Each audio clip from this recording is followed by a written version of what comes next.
Kidlat News Updates. Mga balita ngayon, pulis patay sa engkwentro sa Candelaria, Quezon. Suspect na sawiri.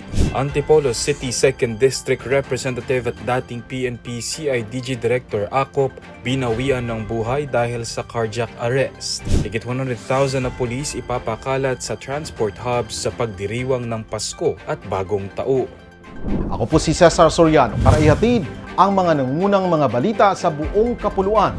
Ngayon, Nauwi sa madugong engkwentro ang mobile patrol operation ng Quezon Provincial Mobile Force Company o QPMFC sa Sitio Pulyok, Barangay San Isidro, Candelaria, gabi ng Disyembre 19 matapos masawi ang isang pulis nito habang dalawang iba pa ang sugatan. Ayon sa Quezon Police Provincial Office, napansin ng mga pulis ang presensya ng mga armadong lalaki at nagkaroon ng palitan ng putok matapos umanong unang nagpaputok ang isa sa mga sospek. Dalawa sa mga sugatan ang ginagamot habang ang isa ay idineklarang dead on arrival. Sa isinagawang hot pursuit, isang suspect ang napatay at dalawang 5.56 caliber rifle ang narecover. Samantala, binisita ni Acting PNP Chief Police Lieutenant General Melencio Nartates Jr. ang labi ni Patrolman Ron J. Chavez para magbigay respeto at mag-abot ng financial assistance sa naulilang pamilya.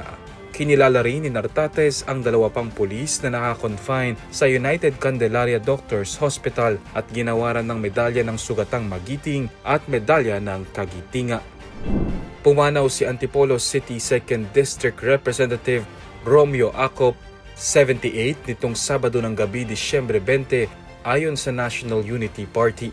Sinabi ni NUP President at Deputy Speaker Ronaldo Puno na inatake sa puso si Acop habang nagpapagaling mula sa matagumpay na kidney transplant noong Nobyembre 28. Inilarawan siya bilang tapat, matapang at marangal na lingkod bayan at kaibigan sa mahigit 25 taon. Nagsilbi si Acop bilang kinatawan mula 2010 hanggang 2019 at muling nahalal noong 2022. Siya rin ay dating PNP CIDG Chief at naging aktibo sa mga investigasyon sa katiwalian, kabilang ang pagbunyag sa mga umano'y pekeng pangalan sa OVP confidential funds gaya ng Mary Grace Piatos. Lubos na nagduluksa ang Kongreso sa kanyang pagpanaw. Nakatakdang magtalaga ang Philippine National Police o PNP ng mahigit 100,000 na kapulisan ngayong linggo upang matiyak ang seguridad sa inaasahang dagsa ng mga biyahero para sa holiday exodus. Ayon kay Acting PNP Chief Police Lieutenant General Jose Melencio Nartates Jr., tututok ang mga pulis sa mga terminal, transport hubs, lansangan at iba pang mataong lugar upang matiyak ang kaligtasan ng publiko ngayong Pasko at Bagong Taon.